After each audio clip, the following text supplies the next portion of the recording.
You're listening to the Huddle Up Podcast with Chad Jensen and Zack Kelberman. Join Broncos Country's deep divers at milehighhuddle.com and sound off. And now it's time to drop some knowledge. Okay, we're live, but we do have to let it breathe just for a few seconds to make sure we got all 5 of our streaming platforms locked in. We're good. Welcome in, everybody, to the Huddle Up Podcast, presented, as always, by Mile High Huddle, powered by Overtime Media. I'm your host, Chad Jensen, and with me, as always, my partner in crime, my fellow football priest. You know him, you love him. He is Zack Kelberman. Zack, while we took a night off, the nation, of course, went out and voted or completed the voting process, because the nation's been voting for a few weeks now. And, the whole enchilada is still a little bit up in the air as we take to the airwaves, the digital airwaves, as it were, tonight. But we're not here to talk about elections.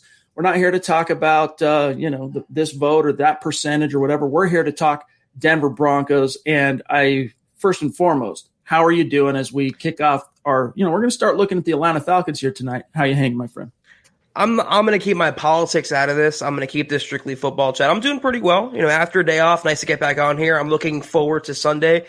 We have some disappointing news, more CV placement from the Broncos lost a key player today. They lost a certain tight end who's injured again. There's also positive news that the Broncos are facing a very beatable Falcons team coming off the big win, and they look to keep that momentum going. So that's what I'm going to keep my focus on, Chad. And I'm happy to talk about that. Yeah, so first and foremost, there's not a lot to analyze, so I just want to get this out of the way. So first and foremost, Shelby Harris has been placed in CV protocol, not because he's tested positive, but because he informed the team this morning that he came into contact with somebody outside of the building that has indeed contracted the bug, and so that automatically puts him into the protocol. Now, so long, Zach, as he doesn't come up with a positive test, prayers up between now and game day. I think there's enough time to get him through the protocol and still have him play on Sunday.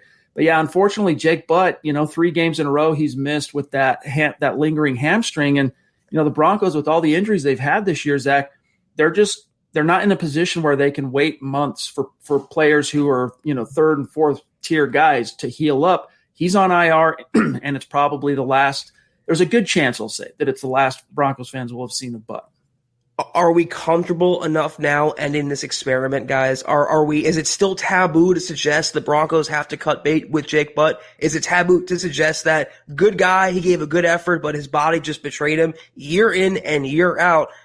Some of us call this. I know some Broncos fans had hope for Jake Butt coming into the season. Others saw it as inevitable. He'd be injured again. And it sucks for him. He was a very a valued member of that 2017 draft class. The Broncos got him for a steal, but there's a reason why they got him where they did, because of an injury, and that just preceded him throughout his NFL career. I think the time is over now, and the writing's on the wall when the Broncos, for your replacement, are looking at Troy Fumagalli. It's a lateral move in every way, but I think the Butt experiment is over, and I hope Broncos country is more amenable to admitting that. It's one of those football tragedies. It's so unfortunate because not only is Jake Butt an all-time football dude in terms of, the way the locker room views him and his enthusiasm and commitment to football and to his team and all that, but, he was a guy that if the injury bug doesn't leap up and start nipping at him in his last college game, Michigan's bowl game, he could have gone on to have a modestly successful career. The Broncos believed in him as their tight end of the future, and then when the injury bug hit, they were even willing to stay patient with that, knowing he was going to be a redshirt as a rookie.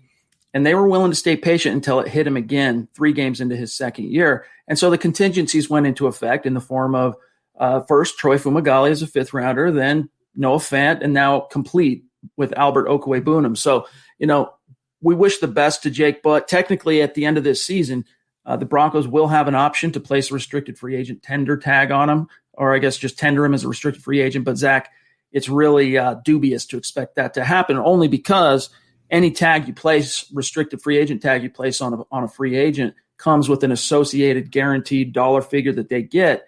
And in the case of Jake Butt, even if the Broncos had, plans or hopes to bring him back for a year or two, maybe a veteran minimum is the most they'd be willing or should be willing to pay. I'm not wasting my money on him. I mean, you try to bleed that rock. It didn't really work out. I'm giving my money to the players that deserve it. The players like Shelby Harris, the players like Simmons and Phillip Lindsay and Garrett Bowles. They drafted a tight end in the first round who is the future at the position. They drafted Alberto in the third round who's the future, tandem, the bookend to Noah Fant. They don't need another tight end. So it sucks for Jake Butt, but the reality is in this business, you either perform on the field or you're left behind. And he spent more time, Chad, in the trainer's table than on the gridiron. Shout out to Albert and Jerry, two of our Facebook supporters. Love you guys. Appreciate you more than we can say. It's good to have you with us here in the stream. There is so much more that we're going to get to tonight. We got to talk about the Falcons, the fact that the Broncos open up as 3.5-point dogs on the road, despite the fact that the Falcons are, at least in the standings, okay, we can discuss the merits and qualities of these two teams, but in the standings, they are an inferior team, and yet they're opening up as 3.5-point dogs. We'll talk about that. Zach, I want to dive a little deeper into some of the things Colin Cowherd said. I believe it was yesterday morning. I want to get into a few specific quotes that he had to say about Drew Lock. It was brought to our attention, in fact, by one of our great Super Chat superstars. I don't recall which one it was Monday evening, that Colin Cowherd had begun to turn in that game on Sunday, tweeting about Drew Lock. We'll get to all that stuff. And again, shout out to everybody out there. Hope you're staying safe. Hope everyone's doing well. Clips, good to see you, my friend, in the city of brotherly love. We are going to get to all of that good stuff, but first, we got to take care of a few really, really quick matters of business. Tonight's live stream podcast, gang, brought to you by sportsbetting.com. Listen up, gang. Broncos country, you got to know this. Gambling is now legal in the state of Colorado. What makes sportsbetting.com the no-brainer destination for sports fans is the following. Number one, sharp odds and low juice. They have in-house bookmakers, which means they're not pulling third-party odds from other sites and then trying to manufacture that as if they came up with it themselves. They create their own odds, and they provide that reduced juice and the best prices. You get hassle-free bonuses, and anyone that's been involved in or done any online sports betting, that you understand that is huge. All right, most sites out there just make you jump through hoop after hoop after hoop in order to actually cash in on your bonus money. They don't do that. Plus, you get 24/7 live customer support at sportsbetting.com, and it's always a person in the United States.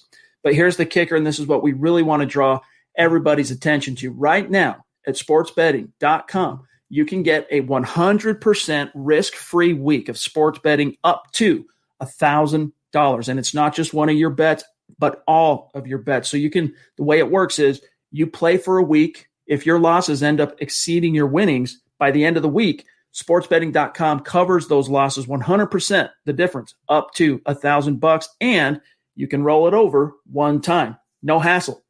So head on over to sportsbetting.com/milehighhuddle. That's sportsbetting.com/milehighhuddle so they know that we sent you, and capitalize on that risk-free week of sports betting up to $1,000. All right, a couple more quick things here, gang. Make sure you're following the podcast on Twitter at HuddleUpPod. And then while you're at it, follow the main account at Mile High Huddle.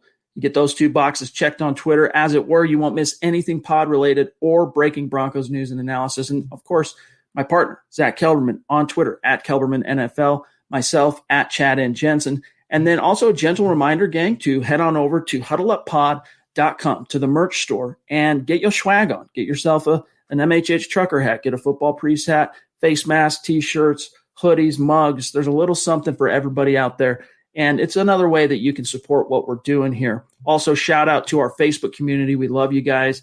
And our Facebook official supporters continues to grow, as does our community and audience there on Facebook. So if you would like to become an official supporter on Facebook of Mile High Huddle, it's really easy. You just go to our page, facebook.com/Mile High Huddle. You'll see the big blue button that says become a supporter. Click that. You're in like Flynn. We love you. We appreciate you. It's like becoming a monthly Super Chat superstar, but on Facebook. It's another way to support what we're doing here at Mile High Huddle. And gang, if you're not in a position to do any of those things, it's all good.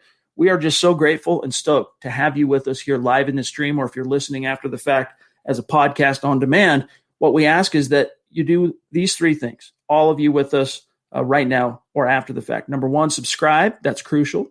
Like this video or like this podcast. And the third thing is share it out there. That's how Zach and I measure the litmus test of how well we're doing.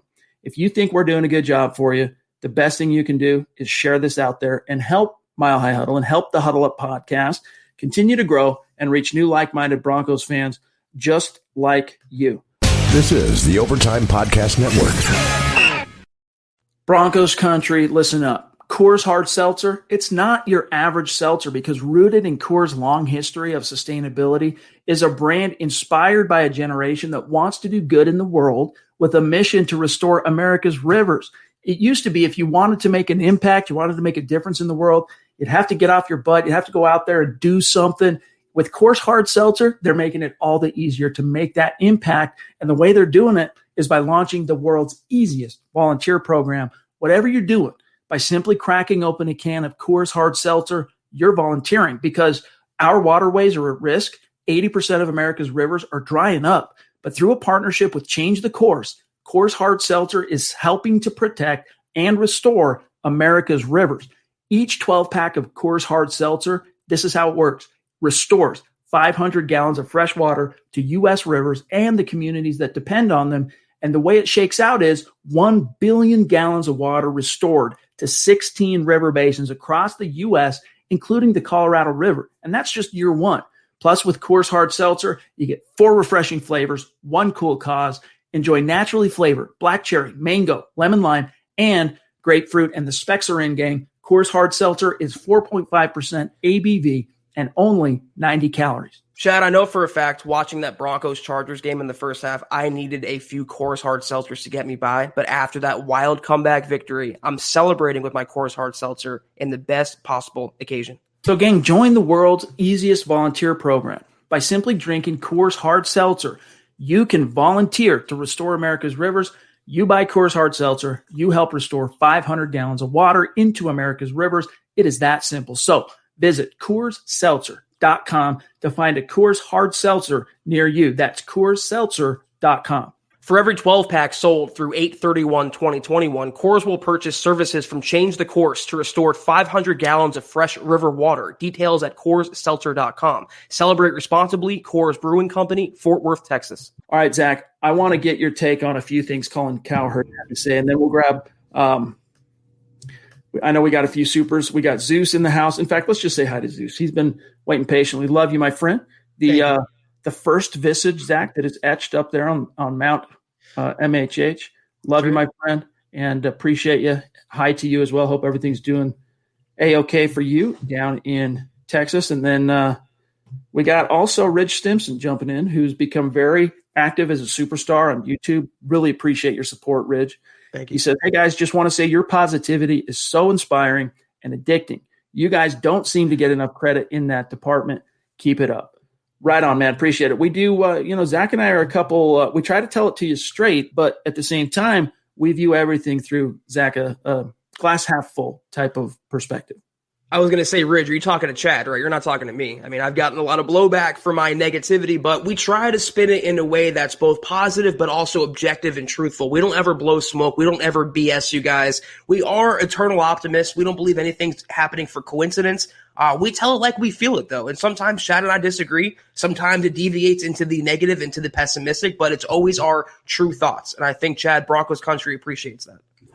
All right. So we touched on this very briefly on Monday's show, but in case you missed it, Colin Cowherd has jumped off the Drew Lock bandwagon with such force and alacrity that he definitely snapped his ankles upon landing. All right, this dude is in the dust, legs broken. That's how quick he hopped off the Drew Lock train. And I want to remind everybody, we can the let him hate hashtag that is of course Zach's brainchild here.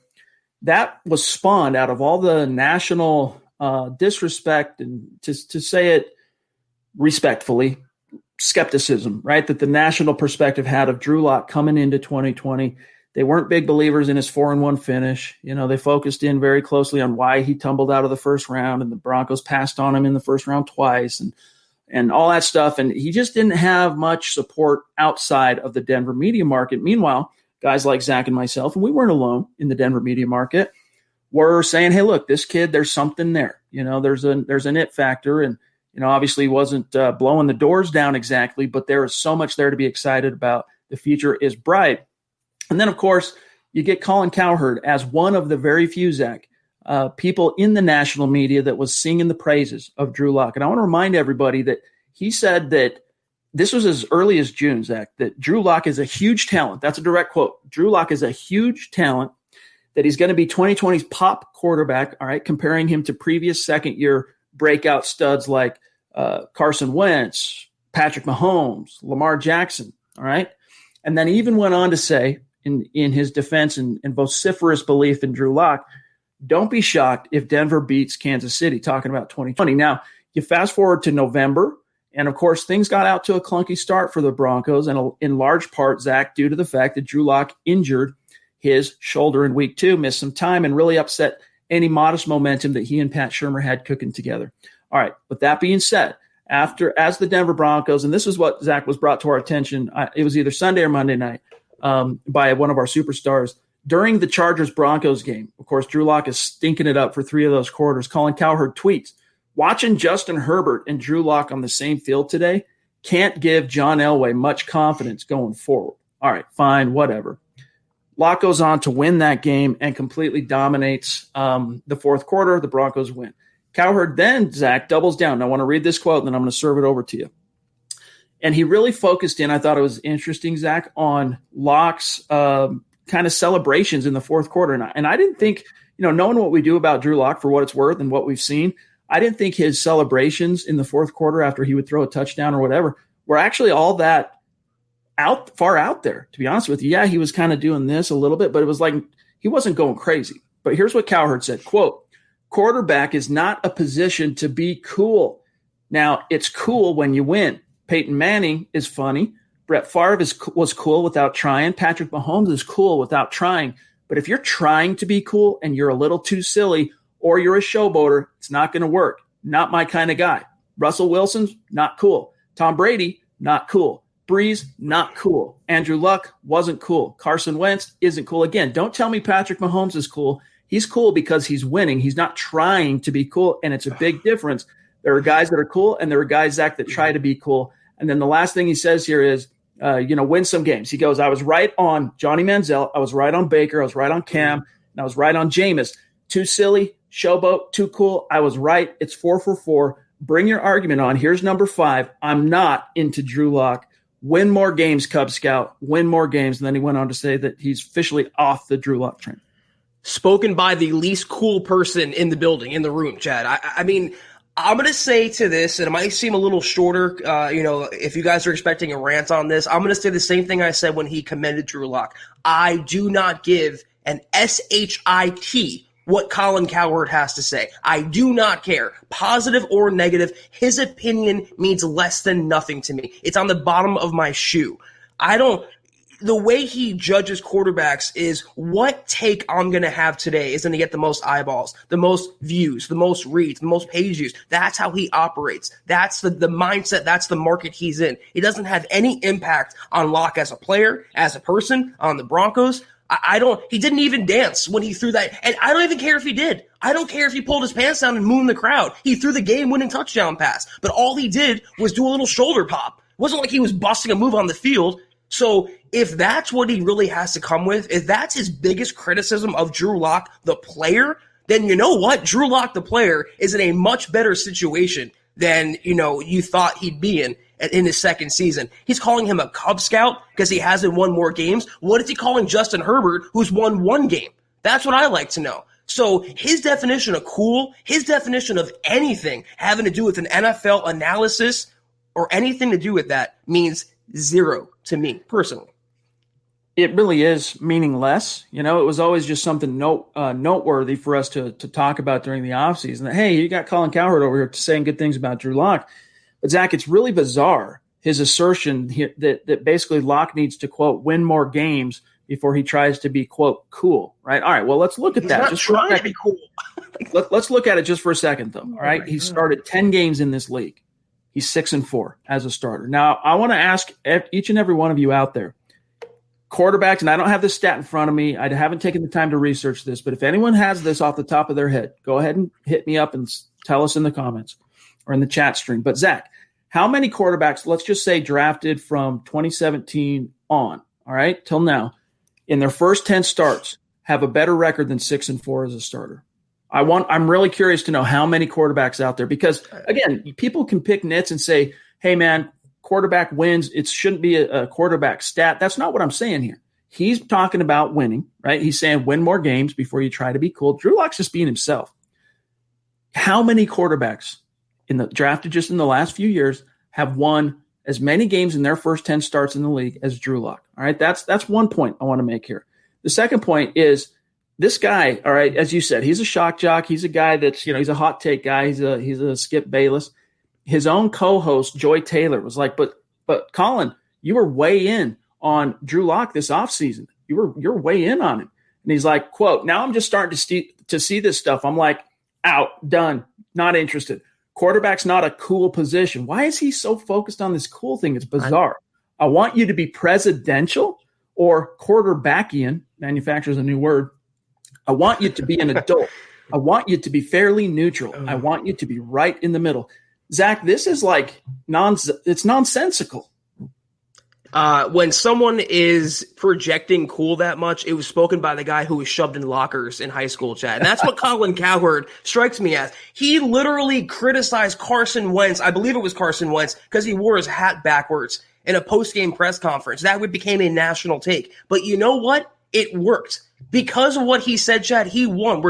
He's getting the discourse that he wanted from us. He got our attention. He's getting our reaction. And that's all he does. So he's like a troll. From anyone who remembers the old message board days in the 2000s, if you ignore a troll, they go away. If you feed the troll, they keep coming back. He is nothing more than a big troll with a big platform, but his opinion means this much.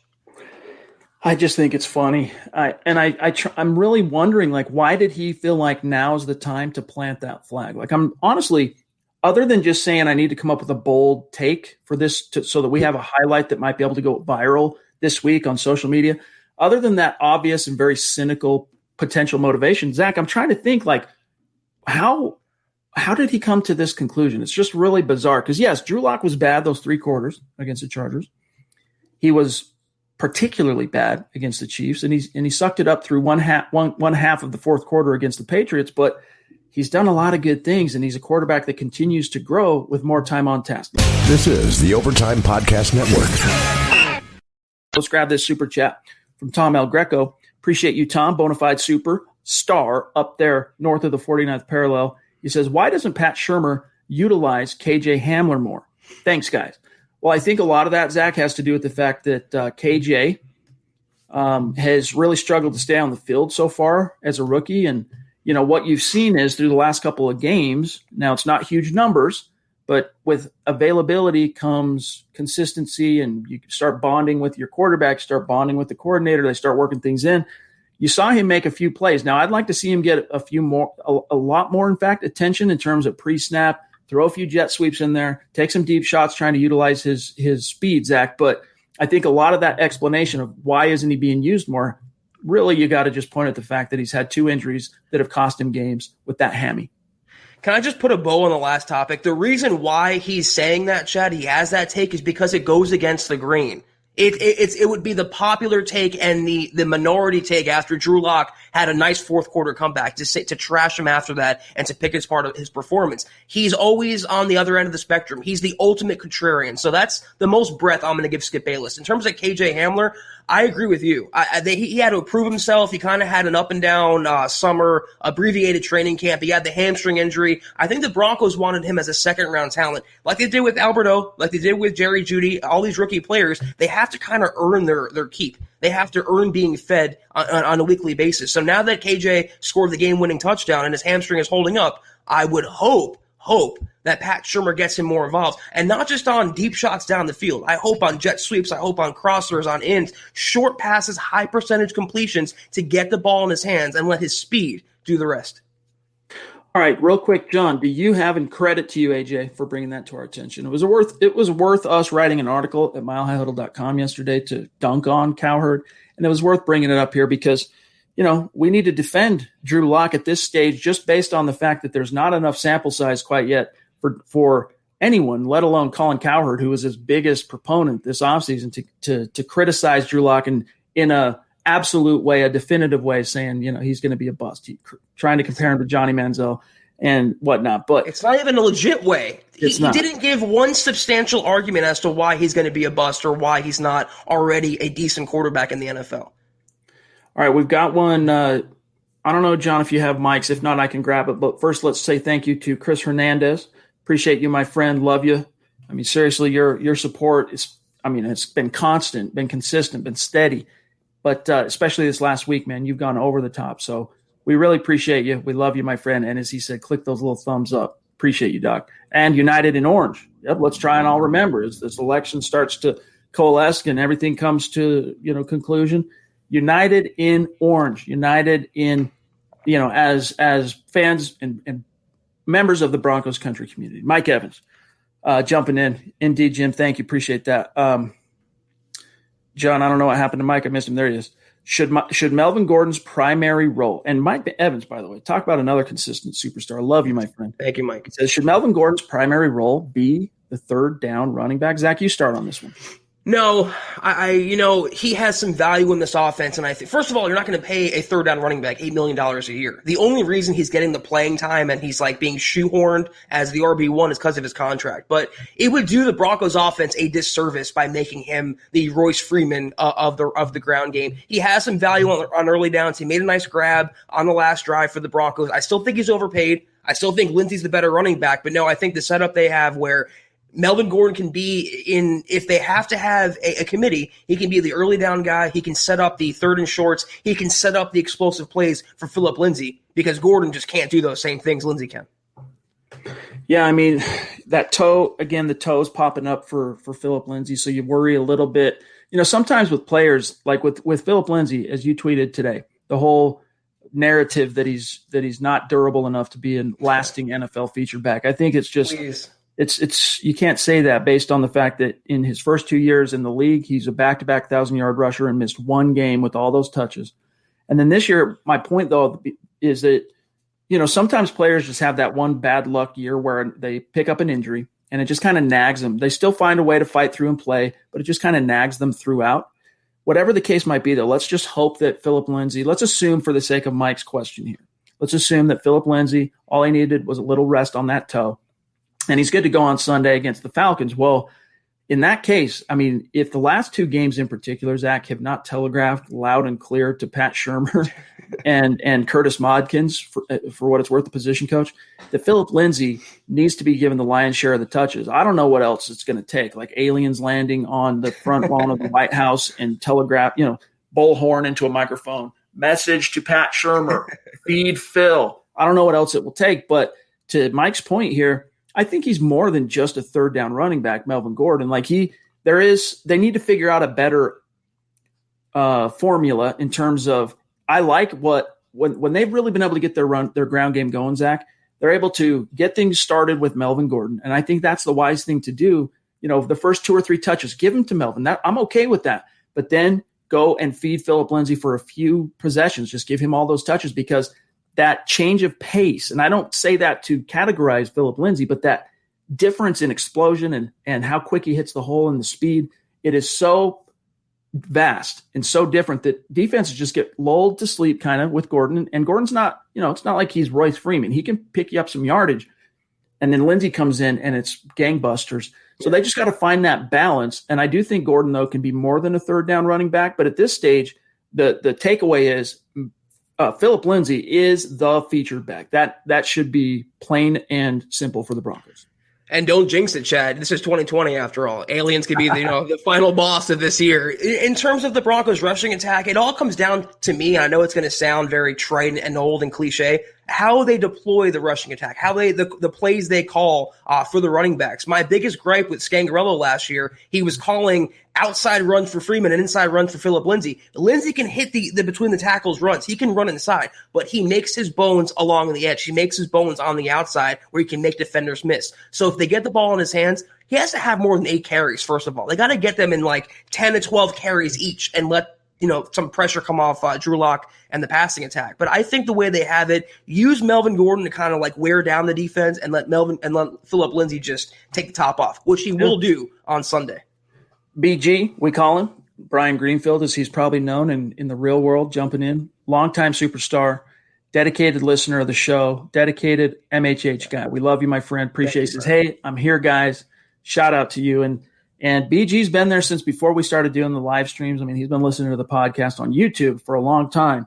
And, one thing, before I forget this, I was going to mention it while we had Chris Hernandez's super chat up, but it's jumped and I can't grab it. Nevertheless, Chris on Sunday during the gut reaction, for what it's worth, obliterated the single podcast super chat record that is held here at Mile High Huddle. So, Chris, shout out to you. And BG's record is who you overcame in that. So, and then, of course, Pobby got pretty dang close as well herself, but just tremendous support from everybody. We love you guys and the Queen as well. I mean, just every single stream, Christy is showing the love and support and bringing the knowledgeable takes, and we just appreciate you. She says, hope y'all are hanging in there. I still think Drew is cool. Thanks, guys.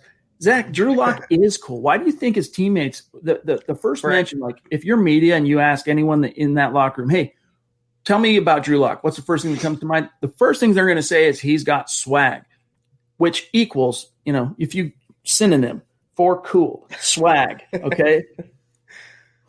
Moxie, he has that it factor. Let me tell you something about the Broncos locker room, and I'm going to say this on a very surface level. An individual like Dalton Reisner is much different than an individual like Melvin Gordon. And yet the one thing they have in common is they all rally around Drew Lock. They all love him. He had the respect. I'm not making this a political thing or a race thing, but Drew Lock this offseason had the respect of his black teammates, his white teammates, the veterans, the rookies. He has the respect of everyone in the organization. So I don't define cool by having Aaron Rodgers, discount double check. I don't define cool that way. If Locke can win games and have that subtle swagger to him, that just a little shoulder shake, that's enough for me. And you know what? I'll take that cool over Justin Herbert's cool with one win any day of the week.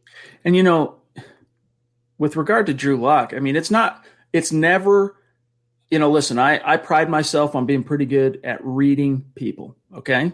And that's just something that, I do. I pride myself on that. And with Drew Lock, his swagger, that, rapping Jeezy on the sideline, kind of dancing a little bit before games with his teammates and stuff, to me, that has never come off as contrived. That has never come off as manufactured or put on, putting on airs or anything like that. Whereas, you look at some of the guys that Colin Cowherd mentioned as his four guys I've been right about, Jameis Winston, let's eat a W. That was as contrived as you can possibly get, right? And Johnny Manziel, this whole thing in college doing this, I think that happened organically, but some of his over the top things and, contrived. I would definitely say that. Cam Newton maybe at times contrived, but by and large, Cam Newton's first 8 years in the league were dynamic. I mean, he is by no means some busted former number one overall pick. And then Baker Mayfield, jury's still out. And I don't think Baker, for what it's worth, I don't think Baker is contrived either. I think Baker's he's the genuine article in terms of what you see is what you get. And if your point is don't do that until you win, well, you're missing the whole chicken egg, equation here, because quarterbacks need that confidence in order for all the other things to come. This is the Overtime Podcast Network. Terry Randall, appreciate you, my dog. And it's so good to hear that you have been reunited with your woman, and that is so cool to hear. We were DMing earlier today on Twitter, and he's keeping me in the loop. So congrats to you on that. So happy for you, my friend. And he's one of the guys that personifies the hashtag state of being up there in Canada. He says, our defense will turn Hotlanta's offense into a hot mess. Hashtag state of being, hashtag football priest, hashtag yay. And we're right there with you, my friend. Yay. We're so stoked that you two are reunited. So, Zach, let's talk a little bit, and then we'll get back to the chat and to some questions and super chats. We're at about the halfway mark, so let's talk a little bit about the Atlanta Falcons. Now, I don't know how much game tape of Atlanta you've broken down or how many even of their games you've really been able to catch this year, but what's your overall read on this Falcons team? Watching, in week 2, that's really the extensive viewing I've had of the Falcons this season, that wild Cowboys game where the Cowboys came back in the fourth quarter. Their defense is trash. The Broncos offense, if they can move the ball like they did in the fourth quarter against the Chargers, they should be able to, I don't want to say score at will against Atlanta, but they should have many red zone opportunities. I'm not worried about that. The Falcons offense, though, say what you want about Matt Ryan, say what you want about Julio Jones getting up there in age, but they have Julio, they have Calvin Ridley. This passing attack can turn a game on a dime in an instant. That's what I worry about. If they can contain Matt Ryan, I'm not worried about the rushing attack at all. If they can contain Matt Ryan in the passing game, this can not only be a Broncos win, Chad, this could be a Broncos resounding blowout victory if all they can do is just contain that lethal, which it still is, Falcons passing game. Let's just take a quick look at the comparisons here. So starting off the top, and this is a good color code reminder for everybody following along on your phones here. Green equals a statistic that's in the top 10. If it's in the red, it's in the bottom 10. Now, if you start with the two general statistics that are listed in terms of turnover differential, the Falcons, that's one thing that they've been pretty good at in terms of, keeping it pretty even, whereas the Broncos are -7. And then time of possession, it's a pretty wide gap between where they're ranked, but in terms of actual minutes on the field, we're talking about a difference of 2 minutes and change in terms of the Falcons being able to lead there. But let's just look at the offense for a second. I know you brought up the defense, and we'll get back to that. But let's just look at the offense for a second. So because they've been in a lot of garbage time scenarios, Zach, they're up there in terms of net yards, right? They're 6th in the league in total yards per game, 401. But really, if you go down the list, now obviously they're faring better than the Broncos here in terms of making a few top 10 appearances here offensively. However, what they've had is stability and consistency and continuity at the quarterback position, which is very meaningful. It's very important. Meanwhile, the Broncos, you see a lot of, Reds bottom 10 in almost every statistical category offensively, with the exception of rushing and fumbles lost. The Falcons, meanwhile, what concerns me here, or I shouldn't say concerns me, but the points you got to focus on here is net passing yards per game. And this, again, goes back to garbage time scenarios. They've been in a lot of them, so it's a little overinflated. But, Zach, they're passing for 292 yards a game, and Matt Ryan's only thrown 4 picks, and they've played for half their schedule. So he's on pace to only throw 8 picks this year. He's being pretty efficient in terms of protecting the ball and taking what's given, but Zach, it's not really producing the returns for the team. I've always been a big Matty Ice fan, Chad. I don't know about you. I've always thought he was a very underrated quarterback for the most part. When he had Kyle Shanahan, he was just magic. But I would caution to say that a lot of their yards and stats have come in garbage time. They've blown a lot of fourth quarter leads. They've gone up big on games and teams came back on them. So a lot of it has been legit as well. It's really the only thing they do right based on what I've seen of Atlanta this year, that passing attack. Calvin Ridley and Julio Jones, they have Hayden Hurst as the tight end. I'm not too worried about them or the rushing attack. It just comes down to that passing game. I would put Bryce Callahan on Ridley and AJ Boye, assuming he plays and clears protocol, on Julio Jones. You bracket them, you double team them. That is the key to victory. You slow down that passing attack, you will win this game. And look at this. In terms of sacks allowed, they're a little beyond middle of the pack. They're ranked 18th. They've allowed 17 sacks on Matty Ice. And for what it's worth, I do agree with you in terms of Matty Ice being underrated by and large. He hasn't, had the greatest luck with coordinators. But at the same time, the knock for me on Matty Ice is, he's had consistent, he's been the guy ever since he entered the league. What was it? 2008, I want to say. Mm-hmm. Pretty sure, right? He's been the starter day one. And, he's never been that franchise guy who, by virtue of his own wherewithal, elevates not only the guys around him on offense, but propels the team forward. Even look at the 2013 Broncos with Peyton Manning. And I know that's a unicorn type season, but just for a second, look at that year. The Broncos had no business, all right, making it to the Super Bowl, just by virtue of the fact that, they set all those records on offense, but defensively, they were missing, what was it, 9 starters? There might have been 1 or 2 of that, including on the offense, but I think 7 starters they were missing on defense. And yet the reason I bring them up in comparison, Zach, is in Peyton Manning's case, he was a true franchise guy. He's a true Hall of Fame caliber guy who elevated not only his guys that he had direct influence over in terms of the offense, hence the 606 points, the 55 touchdowns and all that, and the records, but everyone else around him, the defense, the team just played better because of him. And that's my one knock on Matty Ice, Zach, is that he's just never quite been. He's good enough to kind of get you there, but he's never been enough to kind of carry his team. Well, when your coach is a perpetual loser, your defense is blowing 30-point, leads every game, that's where he struggles, and he's done enough. But, yeah, you slow down that passing attack, and One thing I want to point out, first of all, that comment that said Calvin Ridley's not going to play, he's day-to-day. That's premature to say. He might not play, but he might play as well. But look at, Chad, that Falcons red zone percentage. They're 27th in the NFL. And we're going to go down to the Broncos defense in a second. They're very good in the red zone. So they have a chance to really stifle this Falcons passing attack. And again, if they can do that, I'm very confident they will win this game. One last thing before that's a great point, by the way.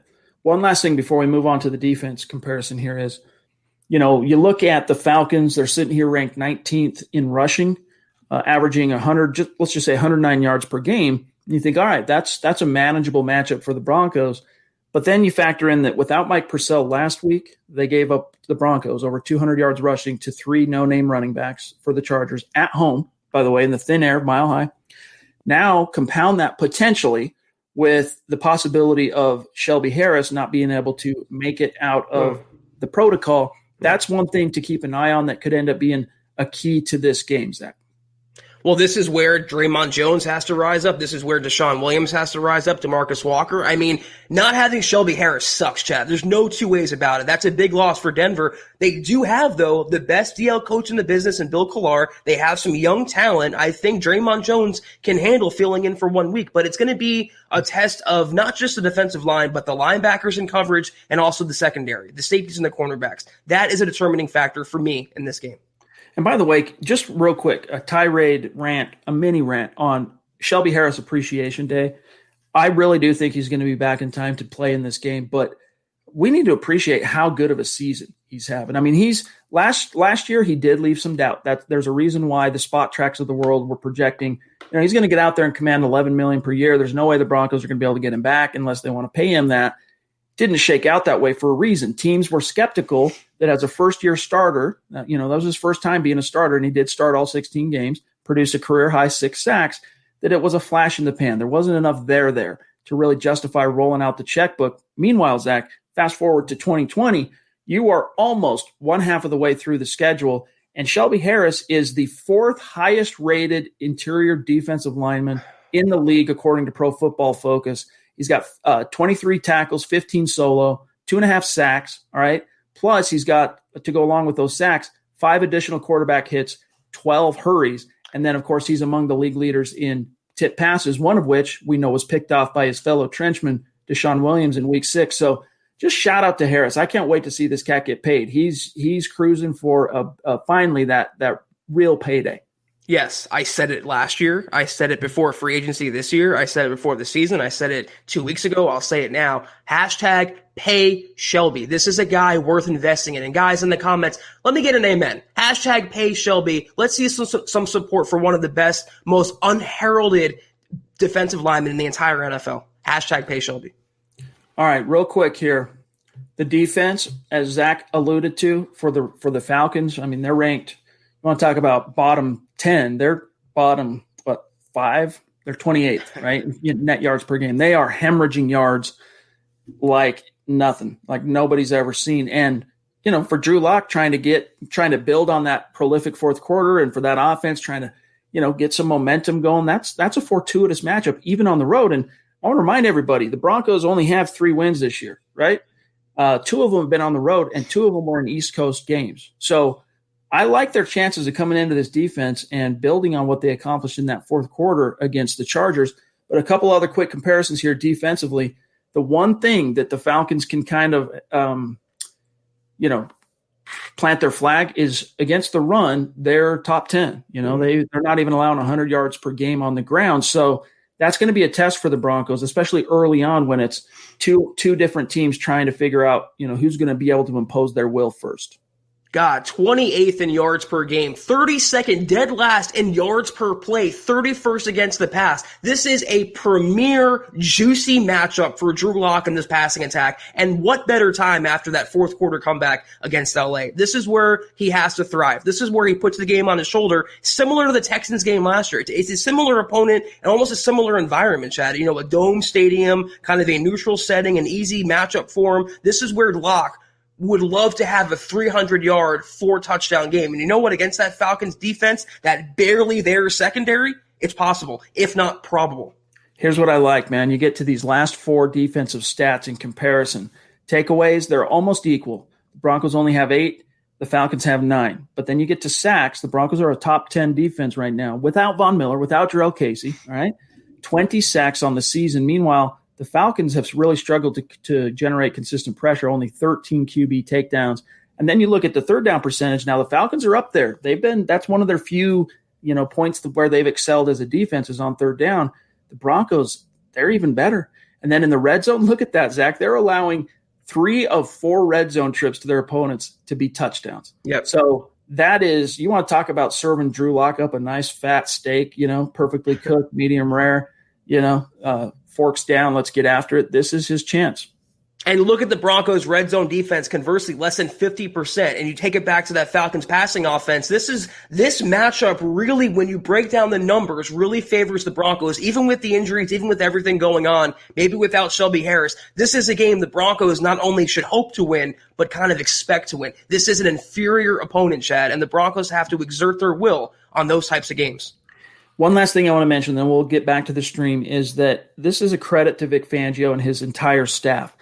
That, in a pandemic-influenced and truncated offseason, they've still managed to coach an extremely disciplined team, all 3 phases. The Broncos are ranked 7th in terms of fewest penalties committed. They've only committed 36 through 7 games. Meanwhile, the Falcons are, bottom 3rd. So credit to – and that's keeping in mind, Zach, that Week 8 was kind of a game in which it was the outlier so far in terms of the dam breaking open penalties-wise. It seemed like, a bunch of crucial situations, penalties. Garrett Bowles penalized 3 different times.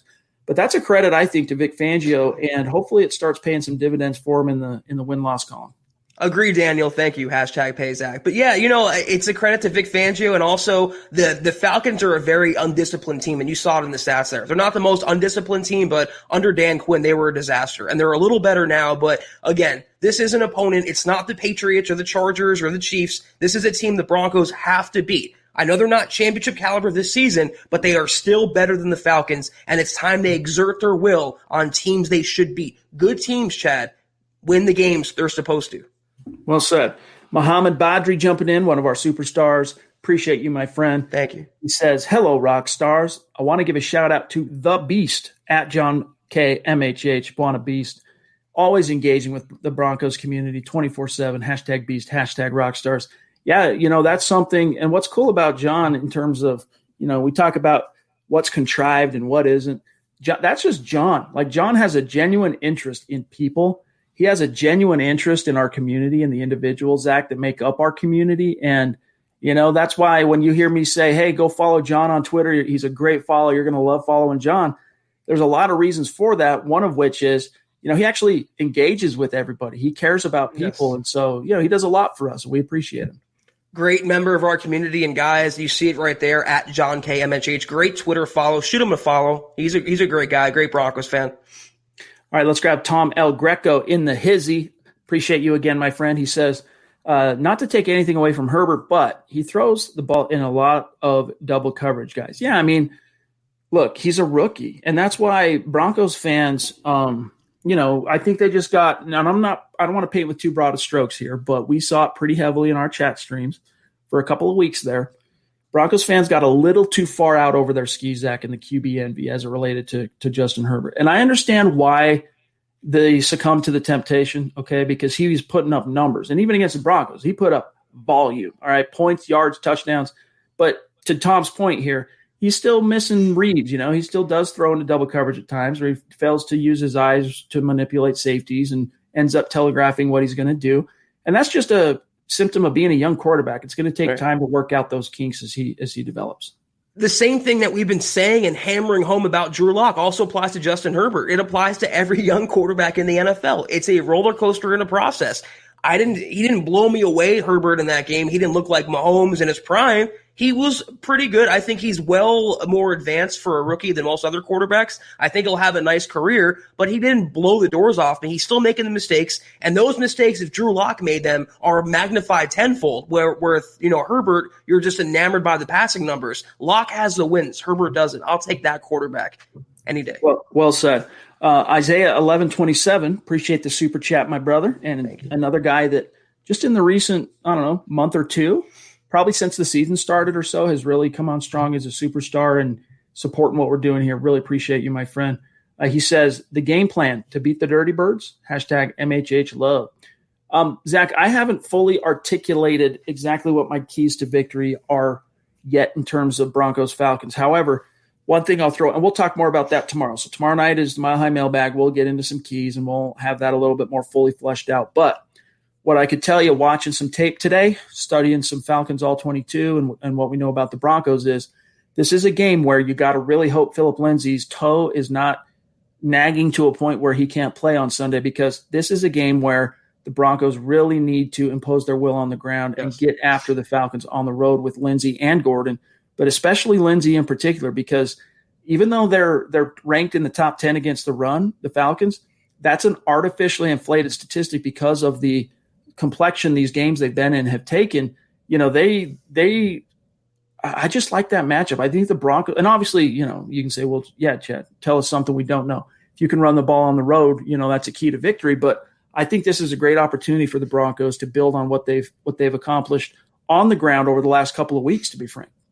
It's a great point. And just to, you know, make a different point and kind of deviate, even if Phillip Lindsay can't play for whatever reason, even though I think he will, this is a game that Locke has to take over. This is a game where he has to continue what he did in the fourth quarter and not come out like the first half Drew Lock against the Chargers. It needs to be up-tempo with pace, be aggressive. And also the Broncos, we'll talk about it tomorrow, like you mentioned. They have to avoid a slow start. They're on the road. It's an early morning game for them, 1 o'clock Eastern. They can't come out with no energy. They have to come out being aggressive and firing on all cylinders the same way they did against the Chargers, playing angry and treating the Falcons, not playing down to them and not playing, you know, not looking their nose up at them, but treating them like the team they are, which is inferior. So it's all about the passing attack. It's Locke. He has to do the work through the air, Chad, if they can't get the running game going. On defense, it's containing the passing attack. It's getting to Matt Ryan. It's shutting down Julio Jones, shutting down Calvin Ridley. Those two facets on both sides of the ball, if the Broncos win those facets, they will win the game going away.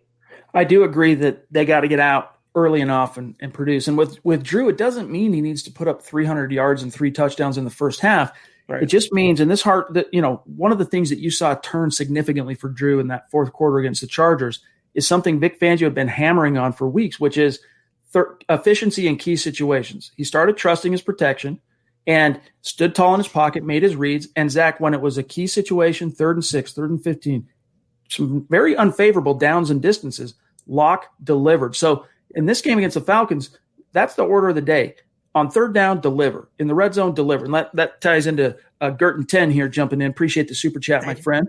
He says the Broncos' best offense seems to be, I think he's trying to say 21 personnel with Albert O. Agree? And so what he's getting at, though, is 2 tight ends, 1 back, right, on the field. I don't know about best offense, but it's the best if you want to utilize both Albert O and Fant on the field at the same time. And, you know, in a game in which you're on the road and you need to establish the run, it might be the best for this particular matchup because Albert O, you know, he can block enough to at least pose a semi-plausible threat that you're going to run, but he's really a big receiver. You know, he's just a big, athletic, dynamic guy that's, you know, he's too fast for linebackers and he's too big and physical for DBs. So utilize that, Zach, this week. Yeah, I was going to say this package isn't the best for the running game because neither tight end is a known blocker, but it's good for Drew Lock because it's his 2 guys on the field and Noah Fant and Albert O that he trusts the most. He has the best connection with, maybe except for Tim Patrick and Courtland Sutton. So in that sense, it works. But it's not black or white for me. It's very gray. The best packages, the best plays are the ones that are called to get Locke in rhythm, the ones that are called to take advantage of his skill set. You saw it in the fourth quarter. I want them to come out in this Falcons game, Chad, to tie on to my last point, pretending they're down in the fourth quarter, pretending they have to mount another comeback and their backs are against the wall. That's how they have to play. If they play slow or conservative or, we'll get it later, it's going to be more of the same like we saw in the first half last week. All right, we got another one here from Tom. He's making a prediction here. Appreciate you on the super chat. He says 28-20 Broncos this weekend. Zach and I will officially unveil our predictions on Friday in the Mile High Roundtable, but we might give you a preview tomorrow night. We'll see. I'm feeling pretty good about it, to be honest with you. Like my picks each and every week, excuse me, don't come down to me, Zach, analyzing every statistic, you know, watching all the film that I can get my hand. A lot of the times, all that stuff factors in, but I go with the gut. What's my gut telling me? And right now, my gut's telling me good things about the Broncos. Yeah, I go with my eyes and my gut, Chad. And those, usually don't let me down. I will say this. We'll talk more about it tomorrow. We have the Mile High, the roundtable article going up. We give our score predictions. I don't think the Falcons score that many points. I don't think it's going to be that close of a game. I think the Broncos can put 28 points at least, hint, but I don't think the Falcons are approaching that. This is a game where the Broncos defense should take over and Locke should thrive. Should being the key word. All right, let's see here from Zyka. Good to see you, my friend. It's been a minute since we've had Zyka Bowden in the super chat. Really means a lot to us, my friend. Thank you. He says, made it in tonight. Hashtag let him hate. Hashtag not a backup. Indeed, Drew Lock is not a backup. And again, maybe I missed it, guys. Has there been a quarterback that's won more games in his first 10 starts than Drew Lock in the last few starts? Besides, I guess, Patrick Mahomes probably, right? Pat Mahomes, maybe Lamar Jackson, if you're going back to 2017, maybe Deshaun Watson. So maybe I spoke too soon now that I actually really think about it. But let's look at some of the players that some of the quarterbacks that Colin Cowherd was referencing and making comparisons to Drew Lock and whatnot. None of those guys came close to the dubs that Drew Lock did in his first 10 starts. So again, it's just a ridiculously bad take on the part of Colin Cowherd. But Chad, also look at the scope of the victories that Locke picked up. Look at the teams that he beat in his brief young NFL career. The Texans, the Chargers. He came back and beat the Raiders in the finale. This year he beat the Patriots. He beat the Chargers. He took the Titans toe for toe with them. I mean, it's not just beating up on the Jets of the world, the Giants of the world. Locke has beaten good opponents, and he's only now starting to scratch the surface of his potential. That's what's so exciting. We probably have seen the worst of Drew Lock. We have not even close to come to see the best of him yet. That's a good point. In fact, that would make for a good column, to be honest with you, Zach. We have seen the worst of Drew Lock, but I agree with you. I don't think he's come close yet to playing at the highest level that he can in terms of his potential. He's got 2 games now under his belt in the 10 games that he started, only 9 of which, of course, did he actually play the whole game. But 2 of those now are games in which he passed for 3 touchdowns in a game, and one of those games, they all came in one quarter. He's got some momentum. There's still a lot of things he needs to refine. Let's not get out over our skis, to use that phrase again here. But there's been absolutely nothing to get off the Drew Lock train, give this kid time, and I think the results are going to continue to come. Josh here on Facebook says, I agree. We got to slow the passing attack of the Falcons. Can this be a good pound and grind for our running backs? And that's a good point, man, that in terms of establishing the run, that's one of the things you're doing is you're winning the ball control, the time of possession, and that's something the Falcons have won mostly. We saw that statistic when we were doing the share screen and showing you guys that graphic. You want to keep the ball out of Matty Ice, who's been pretty dang good at distributing it to Julio Jones and Calvin Ridley, even though it hasn't added up to many points for him. Here's the thing, though. I mean, the Falcons are no dummies. They're watching the tape from last week. They see what makes the offense go, and for right now, it's Phillip Lindsay, and to an extent, it's Melvin Gordon as well. I will say this game is setting up not for so much ground and pound, but for play action. Keep him off guard. Make him seem like you're running the ball. Use some different packages, not always shotgun passes. Have Lock under center. Have a back behind him. Have a wishbone offense. Just keep that Falcons D off balance. Play action, because Lock, Chad, is the key to this game. His arm and what they should do against a really lousy, hapless secondary should be the difference in a Broncos victory on Sunday. Kenneth Booker. Everyone knows Kenneth Booker, one of our bona fide superstars. And 3 for 20, my friend. He says to the Atlanta fans, Atlanta jerseys on sale, 3 for $28. It's funny, man. That's a meme for you, dog. You should turn that into a meme. Get it going in Broncos country right now. Go share it in the MHH Facebook group. It stings, Chad. You know what? For Atlanta fans, I know a few. I have a few colleagues in media who are long-suffering Falcons fans, all right, Atlanta guys. And they remind me almost of the same plight that I have a couple of close friends who are Chargers fans. It's a very similar plight that these two teams have, where for so long, on paper, they had the pieces to be a competitive winning type of club, but it's always been so fleeting and inconsistent, and they get so close to the top of the mountain, but they can never get over it. I mean, as his super here says, how did you not win that Super Bowl? Gosh darn you, Atlanta. Dan Quinn, that's the reason, Chad. Any other coach, he would have won that game. He's a loser. That's why he no longer has a job. He's a loser. Why he's unemployed right now. All right. Cop16 says, I thought Harris had a negative test, but it's just for safekeeping. Yeah. So when it's negative, so the problem is I'm not an epidemiologist. I'm not a doctor and all that stuff. But what we know is if I was exposed to the bug today and I actually contract it, I might not test positive for it if you test me today. I might not even test positive tomorrow, but the next day I might. And so somebody like Harris, who knows he came into personal contact with someone who in fact did have the bug, thus he was potentially exposed. You got to go through, the NFL has a protocol where they make them go through, I think it's 3 days. Yeah. And in those 3 days of self-isolation, each day they come and get their test, or they take a test. I don't know if they come to take the test, but they take their test. And if 3 days consecutively, Zach, they have negatives, then they can come back. Yeah, they first have to come back into the facility, let alone the practice field, and let alone the starting lineup. But Shelby Harris, there's a chance he plays on Sunday. It's truly questionable. I can see it going both ways, but regardless, this is a soft opponent for the Broncos overall. Even with the Falcons passing attack, this is a game the Broncos should win, even without Shelby Harris, if it came to that. All right, guys, tonight is one of those episodes in which we're going to keep it really dang close to the 1 hour mark and bounce on out. But before we do, let's grab Float here, who says, I'd put Callahan on Jones, on Julio, AJ Bouye on Ridley. Callahan has 100% silently been the best corner on the team. Opinions, guys.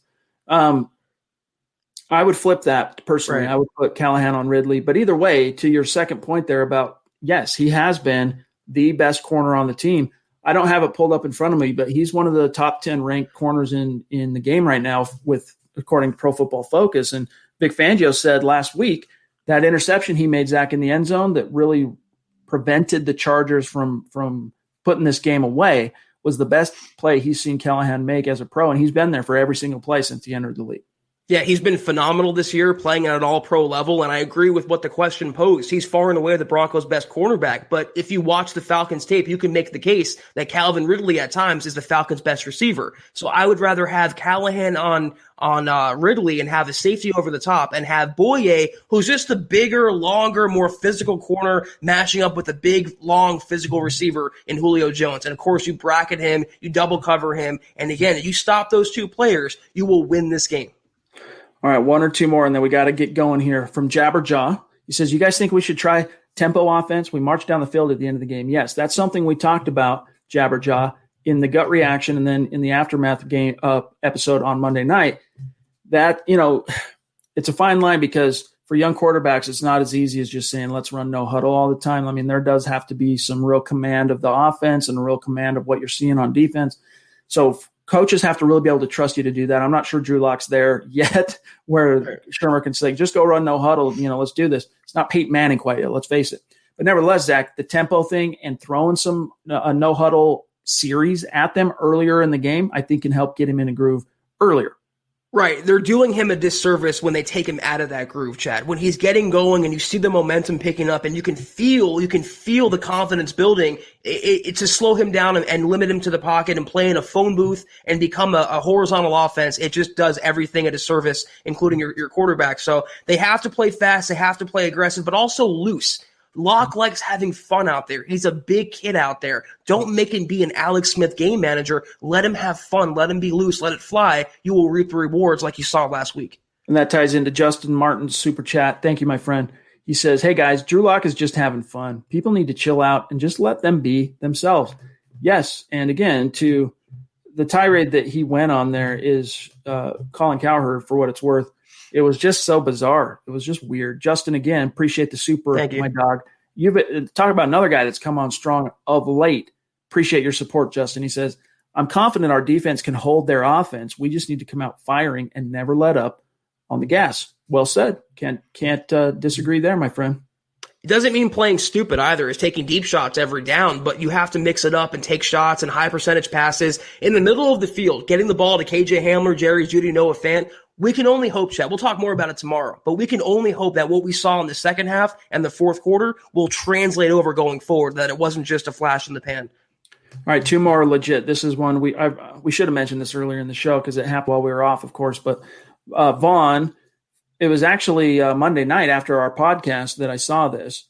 But, he did an Instagram live and said in response to a question, 3 weeks, month or so, I'll be good to go. So Tim wants to know, is Vaughn really returning in 3 to 4 weeks? The answer to that question is contingent, Zach, 100% on whether or not the Broncos are playoff relevant when December starts. Like if they're in the hunt, like right now, I think it's 2 games back from the 7th playoff seeding in the AFC. All right, if you're starting at the 1 or 2 games back of the 7th and final playoff spot to begin December, I think the Broncos just bite the bullet and say, all right, Vaughn, if the doctors clear him and Vaughn's saying I want to and I can play him. You're paying him anyway. Get him out there. Right. How many quality years of Von Miller do you really have left in the tank, so to speak? So get him while it's hot. Get him while you can. Well, that's where I can play devil's advocate is I could see the Broncos playing him, but only if they're either leading the wild card or literally right there, because you're chancing Von Miller is not just his short term, but he's getting up there in age, also his long-term outlook, Chad, as well. Not only if you want him back next year, but maybe, I'm not suggesting this, but maybe as a potential trade piece. If he gets injured, he has no value left over. He wouldn't be a salary cap dump. You wouldn't get the same compensation for him. We touched on this on the last podcast. Gun to my head, I don't think he plays this year. It has to be a situation where the Broncos are literally right there in the thick of things. If they're still a couple games out, it makes no sense risking him. Bradley Chubb is looking really good in this season. Malik Reed has come out of nowhere. You can technically get by with the players you have. Would Vaughn at 100% be nice? Yeah. But Vaughn coming back in December wouldn't be Vaughn at 100% anyway. So I don't think I'd risk it, Chad, unless there's an immediate gain from it. Yeah, our thinking is just different on this topic. I really, first and foremost, it all comes down to, are you cleared medically? If he's cleared medically, then very next question is, are we playoff relevant? And by that I mean with 5 games left to go, because when you start December, Zach, you're going to have 5 games. There's 4 games in December, and then the last game, the season finale, is in January. All right, so you got 5 games left to go. If you're playoff relevant, if you're within striking distance of one of those wild card spots, for me, I play him, but we're running out of time, guys. NNN. HHH 555. I got to come up with a better. Either you got to change your handle, my dog, or I got to come up with a better nickname. N5. How about that? What is it? N5. N5. NH5 maybe. Yeah. NH5. Then we incorporate it all.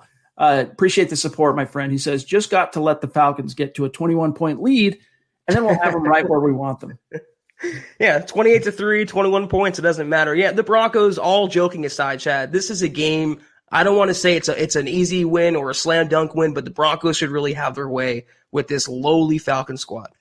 All right, gang, we're going to dip out. Thank you so much to each and every one of you for spending an hour with us here tonight talking Broncos, and it's a pleasure and a joy, as always, to speak with you. Make sure you are following the podcast on Twitter. We can keep the conversation going on social media, at HuddleUpPod, also at Mile High Huddle. You follow my partner, Zack Kelberman, at Kelberman NFL, and myself, at Chad and Jensen. As we mentioned, John K., the producer here, John Cronenberg, on Twitter, easy, at John K. MHH.